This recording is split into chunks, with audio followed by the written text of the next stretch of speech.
Welcome to Dub Nation, your hub for everything Utah Warriors in Major League Rugby. I'm Jarom Jordan alongside Banksy, who got the wear the hat memo tonight. I'm glad you got my text. We can coordinate this nicely. Now, pre-show, we were like, oh, we both wore it.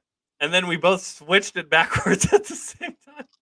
Awkward moments, bro. Now, I think we have to spoon, and I think you owe me dinner. That's naturally the next step, apparently. Okay, we're live on the Utah Warriors Facebook and Twitter accounts, on demand on KSLSports.com, the KSL TV app, KSL Sports app. Rebroadcast Thursday nights on ESPN 700 and 960 as well. We love our partners. Give us a like, share the show, follow the Utah Warriors on social media. If you have a comment, fire away. We'll try and get some of those in. And we are handing out a nice piece of swag tonight. Tell the people what is on the line, Banksy. You know you want the look. This is what we call affectionately the Belichick. The short sleeve hoodie could be yours, Dub Nation.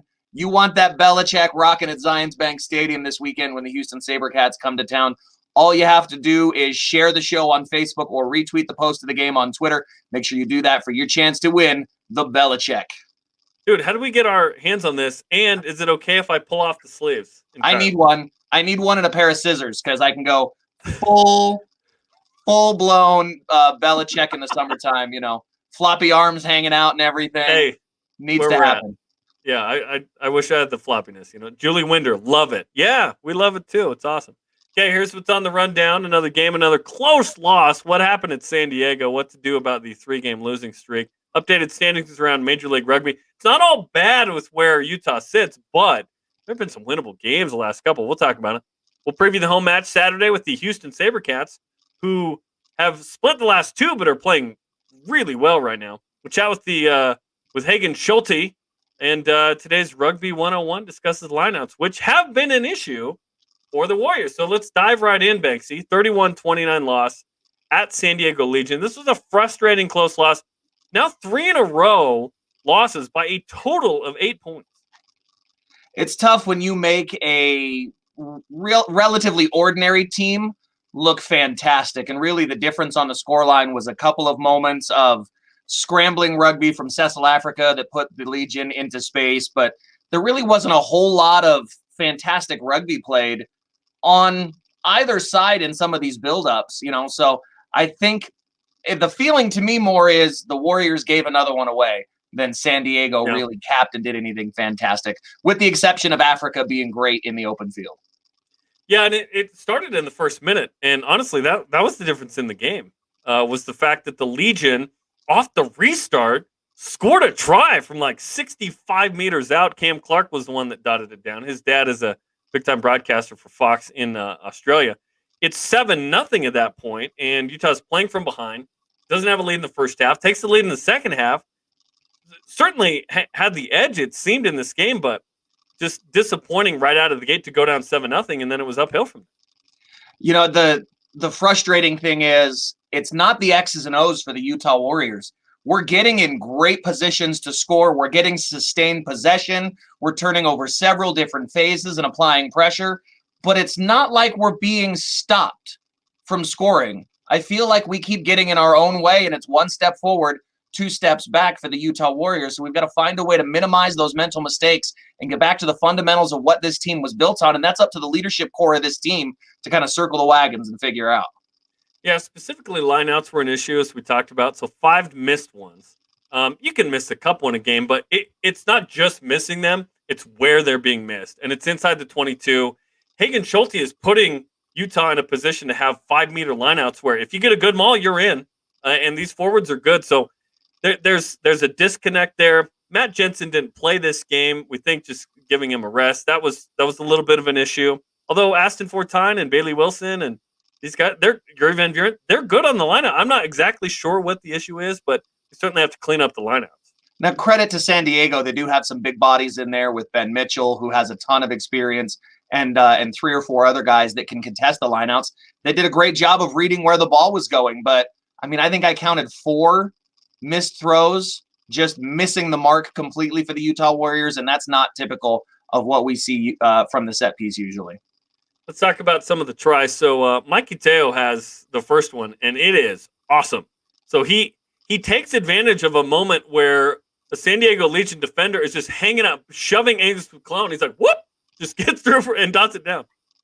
So that was a great heads up, realizing that the defender that was supposed to be on mark on the post there was distracted. Gus doing the veteran move there and distracting and getting the attention. Solid work from Gus on the diversion there. Yeah, that was awesome. He should get an assist on that one. Okay, and then Tyler Fisher. How good was it to have Tyler Fisher back? I mean, the two centers for San Diego were sub 200 guys, and then you throw out 250-pounder Tyler Fisher, who has some wiggle, baby. It's like a fish going upstream, going back home, and gets in and dots it down. When you talk about that kind of size and power, you just expect a guy that's that big to want to run downhill, and he did a little shake and bake there, and the quick step off the right, and then the jab off the left to drive towards the line. It was a great finish from the big man. Hey, good Talladega Nights reference there, man. That was good. A little shake and bake. A little shake and bake, baby. I don't know what to do with my hands. Let's talk about Hagen Schulte had an amazing try. We're going to talk to him coming up as well, where he was able to break free. And while this guy is known for his boot, his legs were on display right here. Underrated, really, because we see him so much with the boot as a tool for the Utah Warriors that really when he turns it on, it's kind of deceptive how quick he can be in the open field. And I don't think a lot of people expect it out of him. They expect him to be able to use his hands and to use his boot. And so when he really turns it on, it's pretty fantastic. Yeah, he was awesome in this, and he was able to dot it down between the posts, which is an automatic 7, right? And this was important because this gave Utah its first lead of the game. And at this point, we're going, okay, this can be one of those 4-pointers, maybe a 5-pointer on the road. And it felt pretty good as we take a look at the string of phases here. And there was good connection there finally. And some of these subs, the Gorilla Squad was good off the bench, but ultimately San Diego ends up winning here. But let's look at Hagen Schulte. Just line break and whoop, gets all the way through, man. Look at him go. That's just a good line in tight space, and then the heads up to dot it down in between the posts for the automatic 7 to not have to give himself the conversion. Even though I felt like it may have been beneficial to kind of slow it down at that point, you just regain the lead and take the kick. I mean, you've got to take the automatic points there. If the league's going to offer it up like that, you've got to do it. Hagen just running a great support line. The defense committed 2-on-1, and the gap opened up for him. Yeah, I'm interested why he went outside the post. We can talk to him a little bit later about it, but he almost ran out of the try zone. That would have been bad. Would have been awkward, but I think he realized it tripped, and thankfully, he's pretty sure-handed and was able to make the try. Okay, so late it's a 2-score game, and this has happened a couple of times.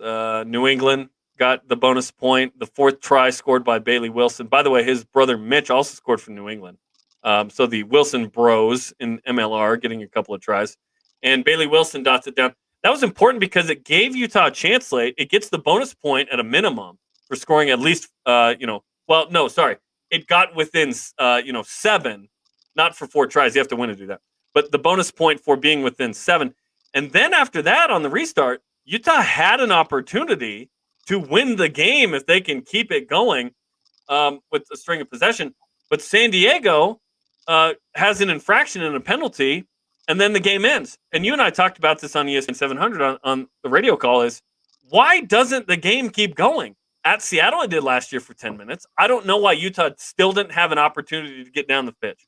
I think it's just a bad call from the referee in that time. If the team is on the attack and has the pressure, especially where it's in the 80th minute, it's not like you're in the 85th minute and they've been given plenty of chances. The buildup is still there. I feel like as the head referee, you've got to let that play and let that team continue to build on that advantage. If they lose the ball or turn it over, immediately call that full-time whistle. But you've got to continue to allow the attacking team, especially in a tight game, to take that chance to score the ball. So end up, 31-29, San Diego defeats the Utah Warriors. Disappointing loss. Let's take a look at some of the stats. I know we've seen them, but we'll see them again here.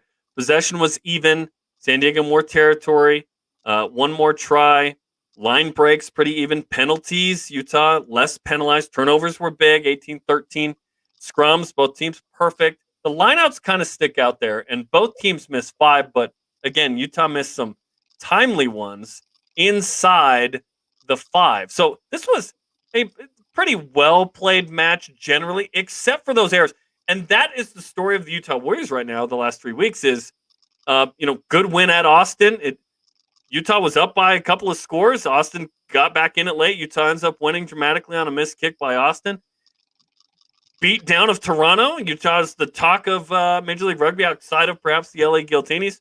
And then the last 3 weeks, not able to execute like one more play. We've seen a loss within 7 the last 3 weeks for 3 bonus points that way. It's 3 losses by a combined, 8 points, 9 points between the 3 games.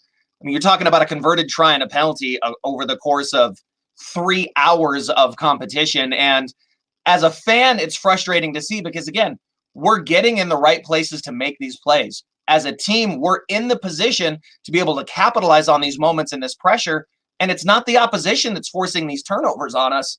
It's the Warriors really defeating the Warriors in those crucial moments inside the 22, inside that 5-meter line, key lineouts in key positions. We're missing mauls. We're, making those little mistakes that only hurt the Warriors in these situations. So it's really tough as a fan to watch these mistakes keep piling up. If it was a fantastic performance and a really clinical performance from San Diego Legion, full credit to them. But it wasn't really that. There was no masterclass there.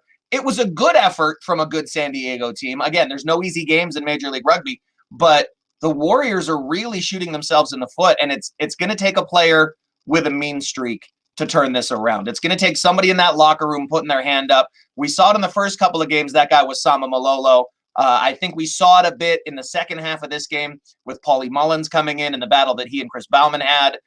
That chip on your shoulder, that playing angry, that keeping your foot on the gas. Somebody's got to be that catalyst because there's a little too much Mr. Nice Guy going around on the rugby field right now. Yeah, I'm excited to see what happens Saturday against Houston. We'll preview it coming up and chat with Hagen Schulte. So 2-3 record, 14 points. We'll get to the standings in a bit, and coming up in a moment, scores from around the league. But first, you mentioned it Saturday. Let's go. Zions Bank Stadium, Dub Nation. We need you to be there, and we need you to be loud to cheer on these Utah Warriors as these streaking Houston SaberCats come to town. The big Week 6 matchup, 24th, 7 p.m. kick at Zions Bank Stadium. Get your tickets at warriorsrugby.com. I believe we're still at 3/4 capacity. We're sitting right around 3,000, 3,500 for the capacity. We want to fill up every single one of those seats to cheer on the Utah Warriors. Banksy and Ashley on the call on that one. So excited for that one coming up Saturday. Okay, Week 5 MLR scores in Atlanta, which Toronto, just continues to tour the country due to not being able to be home in Toronto. They're playing at Life, I believe. Seattle at Toronto, 52-7 Arrows, 7 tries by the Arrows. What a performance. And then Seattle, what happened? They beat the Warriors week 4. Game-winning score came in the 8th minute by Ben Lesage, by the way. This is MLR record, 45-point win in the 4 years of MLR. That is the largest win.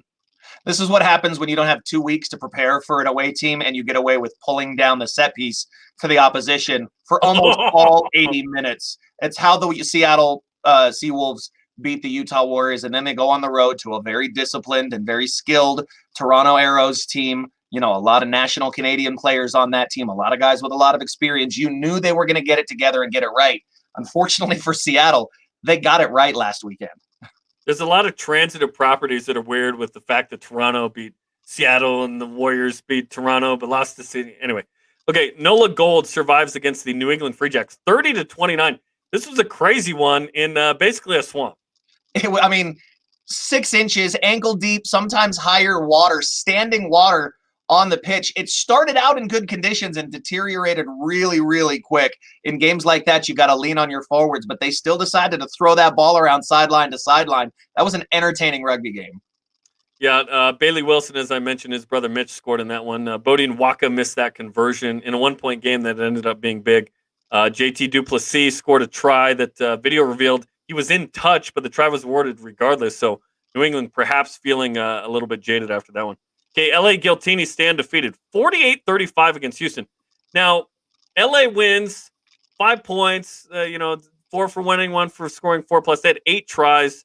It was 34-33 in this game until LA, poured it on later.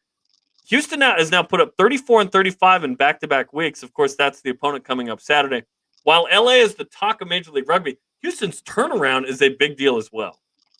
A huge turnaround for them after going 0 for 2 weeks and being skunked on the scoreboard and held to zeros for back-to-back weeks. So really a fire has been lit under those guys. They did lose a big weapon in my friend Zach Pangelinan going down, I believe, with a partially torn quad muscle, non-contact injury. He was on a breakaway.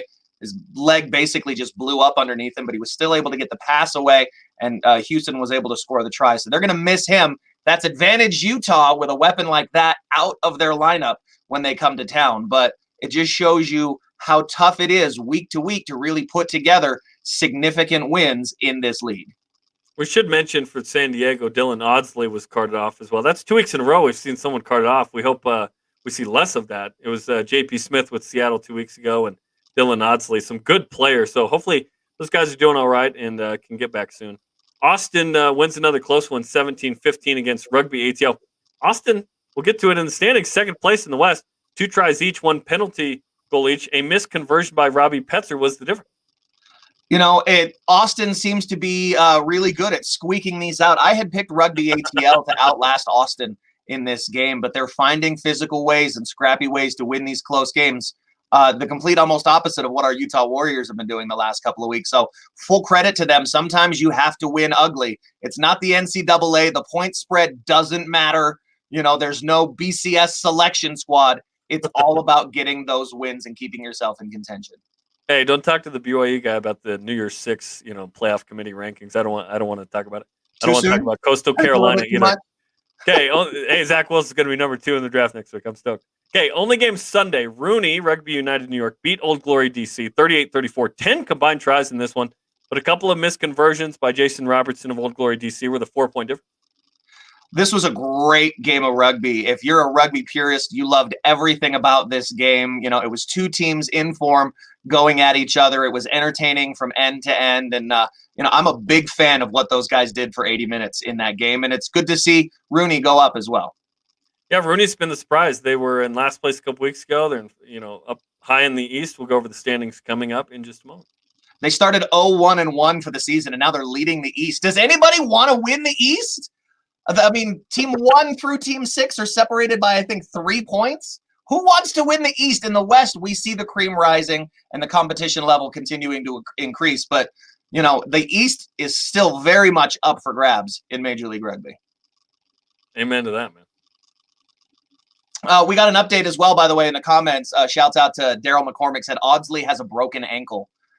So, thoughts go out to him. That pretty much means season over for him at this point. Hope he can heal up and get refreshed and ready. Daryl, thanks for the heads up on that information right there. There's still season ticket packages left for the final 6 home games this season, including this Saturday's match with Houston coming to town, 7 p.m. kick at Zions Bank Stadium. If you want to catch all of the exciting action in person, and there is real energy in Zions Bank Stadium when Dub Nation shows up, go to warriorsrugby.com and you can get your season ticket packages and all the perks that go with it and be ready for Warriors Rugby as they take on the Houston SaberCats this Saturday, the 24th at 7 p.m. Okay, let's check out the standings in the West and the East. LA Giltinis are perfect so far, 20 points in 4 games. Again, if you win, you get 4 points. If you score 4 more tries, you get a bonus point. If you lose, but within 7 or fewer, you get a bonus point. So in the West, Austin Gilgronis with 16 points. Utah in third, 2 points behind Austin with both 5 games played. Here's the thing with LA. They could be up 9 points because they played 1 fewer match right now. San Diego right behind Utah, followed by Houston SaberCats, followed by Seattle City Wolves. Again, the top 2 teams in each conference will make the playoffs. So as you mentioned, the West is competitive. It is really competitive, and the Giltinis, obviously the class of the West right now, with the game in hand, there's another 4 or 5 points still on offer, and they're at the top of the table. So it's going to be tough for anybody to catch LA this year. I'm not saying it can't happen. A couple of great performances and everything could shake up. But you're going to have to score 30 or more points on that LA team to get anything out of them. If 40 plus, right? They score 40 plus every game on any given week. But you got to, if you're Gilchrist, the owner of the LA and Austin teams, you're absolutely loving life right now, seeing both of your marquees at 1 and 2 in the West. And they would, if the season ended today, they would play each other. That's awkward. Who do you root for there? Right. Who do you? I'm rooting for Austin because I can't root for a team, an Australian team. It's against my religion.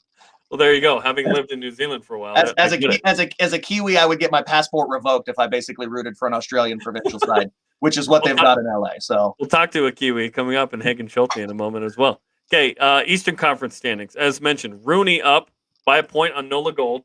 Toronto, New England, and Rugby ATL all tied at 11, and then Old Glory DC, which does have a draw at 8 points. Old Glory DC and Seattle are last in each conference, and I'm like, those aren't just auto win. There's like a lot of times it's lip service. It is not when we say literally every week is a big game for the Utah Warriors and everyone in the league. There are no easy matches in Major League Rugby. Any game on any week with any team could be a blowout. It could be a nail biter, and the Eastern Conference is wide open. We see the difference in the point spread there between number 1 and number 6, as opposed to where we're at in the West, where, the top 4 teams are all, 13 points or more. So you're talking about the top 4 teams in the West having more combined points than the 4 other bottom of the table teams for the East. So the level of competition is there all the way around. I think a little more parity probably in the East than in the West. Okay, a couple comments. Heather Erickson, Blanco. Mikey Teo needs more carries. What do you think? I think Mikey Teo playing fullback is a good opportunity for Mikey to do what he does best. He's great in the open field. He's great at the counterattack. I think his more natural position is on the wing. And Heather, I do agree. More touches for him outside. He's incredibly dynamic. When you pair, I think, Mikey on one side with his physicality and Joe Mano on the other side, that's a great set of wings for the Utah Warriors that we need to get the ball into our playmakers' hands. Okay, Michael O'Morcho, hopefully I'm saying that correctly, need to become ruthless and cut out the individual mistakes, missed tackles, spilled balls, kicking too far. The Warriors can win. Have faith they will turn it around. Yeah, I'm convinced it's a thing here and a thing there, and then we're like, hey, Utah is the second best team in the West and hopefully could challenge the LA Guillotines. I don't think it's crazy to think that Utah can turn this around with a couple of adjustments, although it will be competitive in the West. This is not a matter of the X's and O's or the physical ability. The difference on the scoreboard for this Utah Warriors team is all mental. And there's a lot of new players in the team adding to that dynamic this year with the additions of Fortine, Malolo, with a new young captain in Bailey Wilson. He needs to get his guys, his leadership core around him and be crucial key leaders mentally and emotionally in those moments when you're inside the 5 and those emotions are running high. There's 2 things that slow the game down for you. The first is fitness, and I think this team is in incredibly great shape. They can run all over the pitch for 80 minutes. The other thing that slows the game down is experience, so that you can process these situations a little better. And we're a really young rugby team with a really young leadership core that has to lean on those veterans that we do have. So I'm looking at guys like Paul Mullins, who will probably make another return to the starting lineup this week. You got to look at guys like Mikey Teo with his World Cup experience and his experience playing all over the world. These veteran leaders have to step up and show that experience now and capitalize the mental mistakes and overcoming the score lines for the Utah Warriors. I'm excited to see it Saturday against Houston, but there's also an opportunity to for the kids to get involved with the Utah Warriors, which is super awesome. You can join the Junior Warriors for just $25. You get 2 clinics 2 hours before. You get a 2-hour clinic 2 hours before the game. Let me just so I can get that right. So your kids get to come out and actually run with and train with the Warriors. They'll be able to be out there with the players. You'll also get 2 tickets to a home game. This is a great chance if you're interested in rugby, if you want to learn the basics, or if you've got a kid that plays at the juniors or even at the high school or club level. Come out and get a run with the Warriors. It's just $25. Go to warriorsrugby.com if you want to get more on that. Just for the tickets alone, it would be worth that, let alone the access to get the coaching. That's cool. Bring the family. Yeah. Okay, games this week. Let's walk through what's going on in round 6. NOLA Gold at Rugby ATL. Who you got in that one? Playing at Rugby ATL, you want to give them the edge in this Rugby ATL, but tough to pick against NOLA Gold right now. It's a push. That game's going to be decided by a try or less.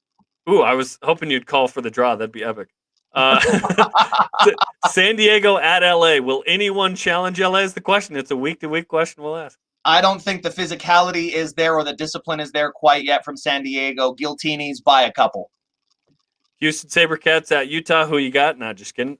Toronto Arrows at Rooney. This is an such interesting an one. Like if this, interesting yeah, clash. You're talking about a top of the table clash now in the East with a really disciplined Toronto Arrows team, but they're playing at New York, and I've got New York by 7 in that one.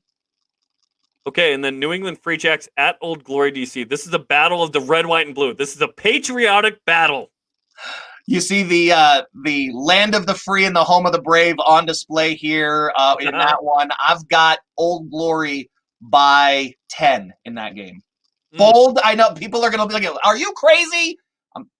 The answer is yes. There's a lot of pieces in that that I see coming together, and I think Old Glory is going to start turning some stuff around. Okay, and the Seattle Seawolves at Austin Gilgronis. Austin by 10. Ooh, by 10. Okay, we'll see what Vegas has to say about that. When the league really goes to the next level, there will be betting lines on this. There currently are not that I know of, but that's the next step. Honestly, if people are betting on rugby, which is so interesting with the scoring, it can be like any score is possible. That'll be the next level. But to actually have Vegas lines with the over-unders on some of these games, and the pundits and analysts and bookkeepers all going at what the spreads should be for it's going to be interesting to see how the game continues to develop and all the other social aspects like the betting that go with it, especially with a lot of the league exposure, some of the traditional rugby events all running through Vegas, and everything that develops with it. There's a lot of money at stake that could help the league. Yeah. Okay, this next promo we're doing, Banksy, is really interesting. This came out from the Utah Warriors this week. Hey, national tour via pro days to find the next hot prospects? This is a fantastic outreach from the Utah Warriors to be able to dip into our rugby communities, places that have traditional strongholds for rugby all over the country that want to be part of this Utah Warriors nation. And we're going where you are. You don't have to come to us. They're holding pro days in June and July in Tucson, Arizona, St. Louis, Missouri, Philippi, West Virginia, Brighton, Michigan, and then here at home in Salt Lake City. All attendees must be MLR College Draft eligible. To register and to get more info, go to warriorsrugby.com. This is a great tour for our staff to be able to go out to find some names to maybe scout, to see who's on the radar, to get ready for the upcoming draft. And if you're a rugby player, this is a chance to shoot your shot here with Major League Rugby and get the attention of general managers and scouts for the Utah Warriors. All over the country. I love it. That's awesome. Okay, our next guest has come from another country, from Christchurch, New Zealand specifically. And he is a German international player as well. He's got one of the best boots, if not the best boot, in Major League Rugby. He is Hagen Schulte, and he is on Dub Nation now with myself and Banksy. Hagen, welcome to the program, and congrats on the success so far this season, man. Yeah, it's been, but yeah, the boys. So we might have a bit of lag in the audio there, Hagen. Let me ask you this. 14 points, 2 conversions, and the penalty. All kinds of meters. You were all over the field in this match where you've been kind of quiet in some of the others.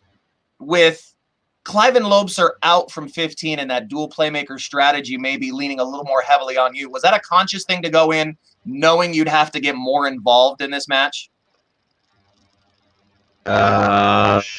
Probably more.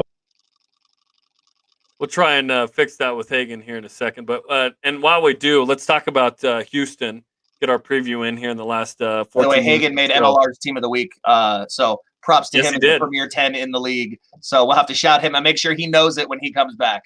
Yeah, he was awesome. Yeah. Okay, Saturday, 7 Mountain, the Houston SaberCats are in town. We'll have the game on KSLSports.com, the KSL TV app, the Rugby Network, and, of course, simulcast on ESPN 700, 960. You and Ashley will be on the call for this one. Houston 2-3 on the season, 10 points, negative 63-point differential, which looks bad. But the last 2 weeks, they've put up 34 and 35 points. They have really turned it on, beat San Diego, lost to LA, but they've looked way different. In Major League Rugby, with all of the different pillars that we have at all of the different Major League Rugby teams, the leadership cores at each one of these teams is unbelievable in the amount of experience that is at their fingertips to be able to coach these players up and to get it right when it's not going your way. We saw that for back-to-back weeks with Houston putting up zeros on the scoreboard and really struggling to generate any kind of offense. And then all of a sudden, boom, they come to life. We're talking 30-plus points, back-to-back weeks. They're in challenging contention places. Unlucky not to come away with a big win. When usually when you score close to 40 points, you would hope that you're really in a position to come away with a 5-point win, especially when you're on the road. But Houston not able to get that against LA.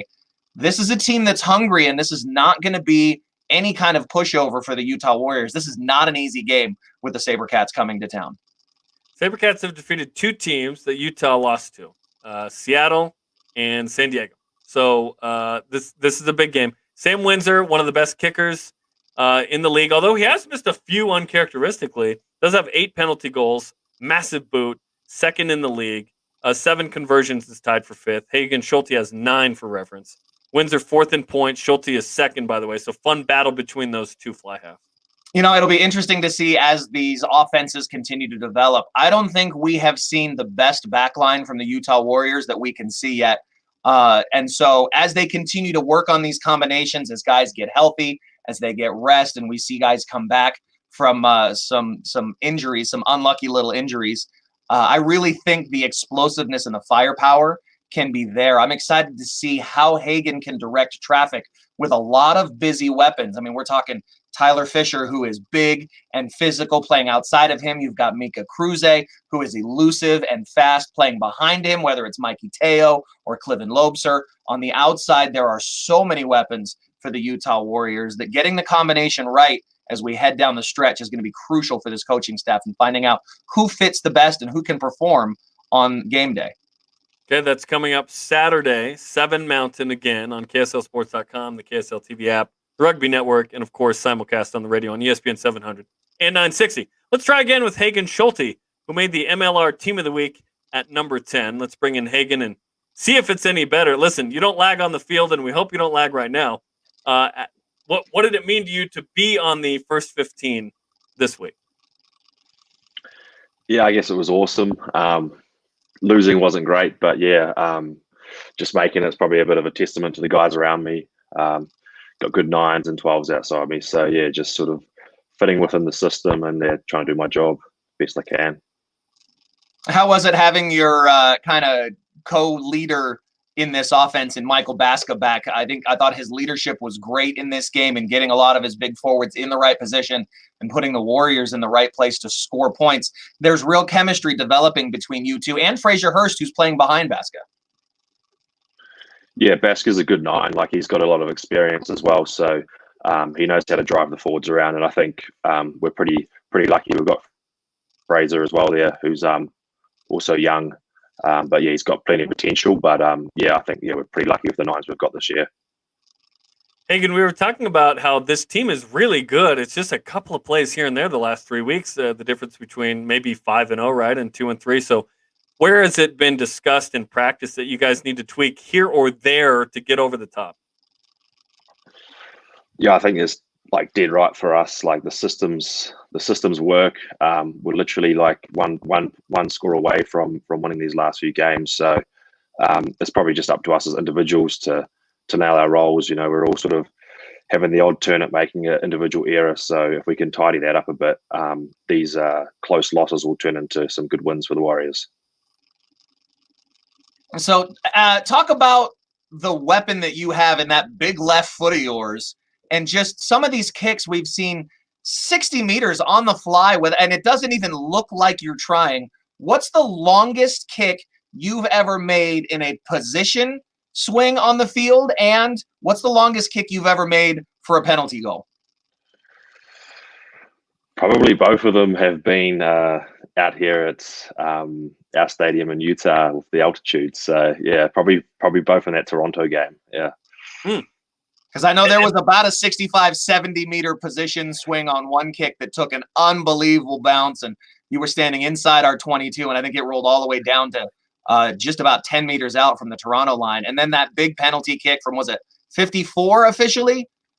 That was just a bomb that looked like it had another 6 or 8 meters on it if you wanted it to.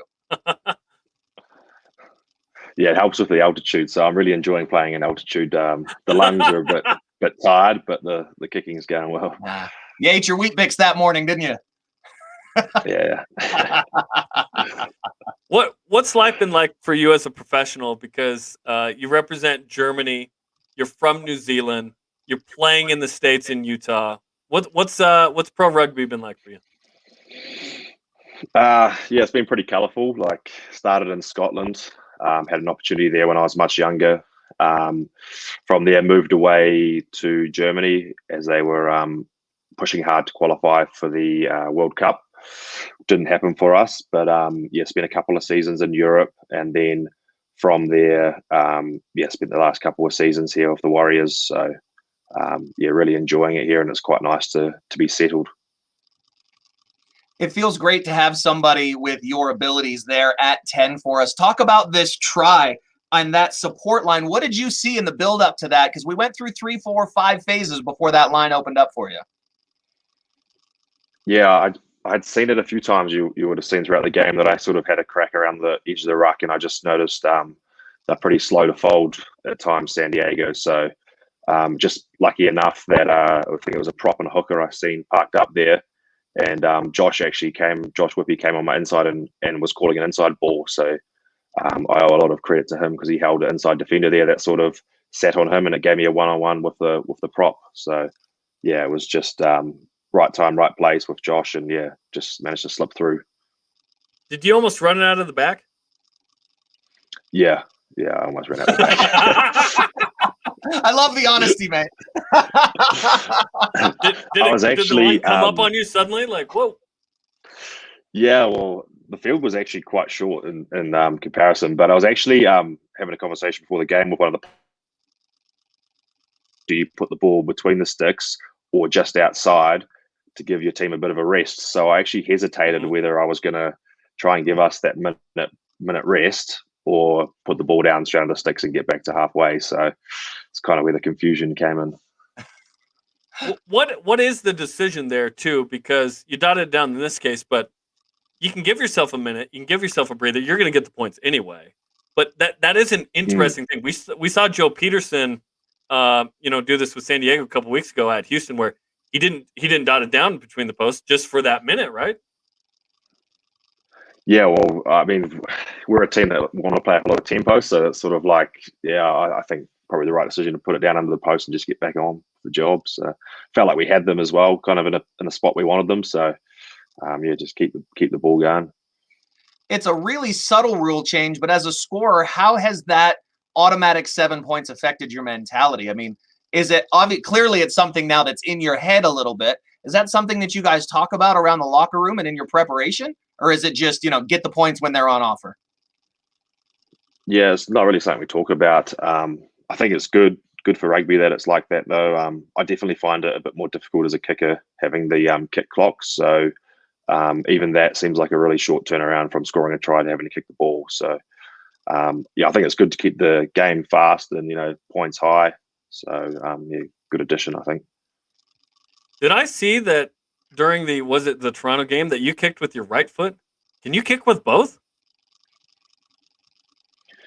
Yeah, I might have. Yeah, I gave it a go on the weekend as well, but got charged down. But yeah, it's something I try and work on as much as I can to just keep defenders guessing. But yeah, still a bit to work on. I saw you make the go with your right foot, and then the hit after contact right in front of the referee, and the no call away from the ball.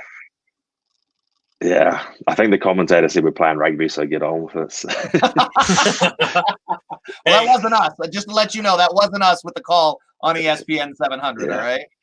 Yeah. Halftime against Seattle was fun. All of a sudden, you get into a little shoving match with fellow Kiwi Devereaux Ferris, and then George Barton comes over, puts his arm around you, and we're all like, "What's going on here?" That was a fun little scuffle going into halftime. What did he say to you? But you can share publicly. I get it. We're having some words, and he told me that if we're outside the rugby field, he'd deal to me, and I told him he's about 4 foot high, so he wasn't very happy about that. Bless and then his Barton, heart. I thought, is Barton and Hagen friends? Because he put his arm on your shoulder, and I'm like, you got to be buddies to have your arm on someone's shoulder like that. I thought that was weird, man. Yeah, no, we actually had words during the game as well, so we weren't definitely buddies. We were going at each other there. So yeah. I think it was in their in their game plan to really just get stuck into me and try and upset me. But yeah, for the most part of it, I was just laughing at them. So. Yeah. You're pretty even keeled on the field with your approach. Like, we don't typically see a whole lot of emotion from you. What does it really take to get you fired up? Is it somebody putting pineapple on pizza? Is it somebody putting tomato sauce and mac and cheese? Like, what really burns you, man? Because you don't get rattled in 80 minutes of rugby just about ever. Yeah, I think like when I was younger, I definitely would have got rattled. I think just as a 10, like just staying like really clear-minded and trying to. I mean, if your team sees you flustered, you know they're going to think that's the guy that makes the calls for us, so they're going to probably follow suit. So I think it's just trying to keep a level head and just not let things get to you and not show too much emotion, whether it's good or bad. Just sort of keep that kind of leadership is what this team needs more of in those crucial moments, and I hope you can continue to rally the leaders of this squad behind you and whoever ends up in that starting 15 to overcome some of these 2-point losses, Hagen, because I know you've got points in your boot, you've got points in your hands as you direct this lethal back line around the field, man. It's a pleasure to watch you play here for these Utah Warriors. Yeah, it's been awesome, and I think the season's definitely not over for us. We've got some massive games coming up, and I'm looking forward to where we end up at the end of the season. It's exciting. Okay, well, Hagen, this was fun, man. We can't wait to watch you play against Houston this Saturday. Good luck with everything. Awesome. Thank you very much. Okay, that's Hagen Schulte. What an asset he is on this team, and so fun. He leads the league in meters kicked, and he's one of the top point scorers in the league, so he is fantastic. Okay, final moments here in the last kind of minute 45 here. Let's talk lineouts. And this has been something that's been a bit of a struggle in our Rugby 101. Let's discuss what is a lineout and how can the Utah Warriors get better at it. A lineout is a set piece to restart play, typically when the ball goes into touch or out of bounds, as we call it in rugby, is that it goes into touch. So when those kicks are made, depending on who kicked it, where, and who last touched it, now you have an opportunity to compete for the ball again to restart the run of play. And in this situation, the team that has the throw-in of the ball gets to decide how many people are in the lineout, with a minimum of 3 and a maximum of 7 guys in that lineout, or a full lineout, depending on where you're at on the field. The ball has to be thrown down the middle of a channel between the 2 different players that's about 1 meter wide. It has to travel at least 5 meters into the field of play. And of course, the advantage is you know where the ball's going when you're throwing it, and the Utah Warriors have weapons in the lineout with big timber like Matt Jensen, like Aston Fortine, Bailey Wilson. You'll see jump a lot at the back of the lineout near that 15-meter hash mark. There's a lot of guys. Yuri Van Buren goes up a lot in the lineout as well. Typically, this is a great asset for the Utah Warriors. We saw Seattle try and attack that. Maybe it's a little headspace thing for the Warriors. They'll need to clean up the lineout going into this match against Houston and make that an asset for our attack again, because it's a great platform for scoring points for this Warriors rugby team. It's great stuff. Rugby 101 with Banksy talking about the lineup. Okay, join the Junior Warriors. $25. You can get a 2-hour clinic before a game with Warriors players, 2 tickets to a home game as well. You can sign up on warriorsrugby.com for some upcoming clinics. It's going to be an awesome opportunity for kids to learn the game and talk to the players. It's going to be awesome. Plus, don't forget, we're giving out a Bill Belichick hoodie to one of you lucky fans who shares the show on Facebook or retweets the post of the game on Twitter. Make sure you do that for your chance to win. Okay, Utah Warriors in Houston Saturday. Big one, man. Let's go. We need to see Dub Nation there. We need to see them get loud. Let's reset the season right here and start it off with a big win against the Houston SaberCats. 7 p.m. kickoff, warriorsrugby.com. Get your tickets, and we'll see you out there at the park Saturday evening. Okay, that'll do it for us. Ethan T, great work, gents. Loving the content. See you Saturday. Amen. We will see you Saturday, Ethan. We appreciate that. Say hi when you see us, Ethan. Absolutely. Like and share this episode of Dub Nation on Facebook and Twitter. Reminder to follow the Utah Warriors on social media and throughout the season on KSL Sports and ESPN 700. For Hagen Schulte, Billy the producer, and Banksy, I'm Jarom Jordan. Go Warriors!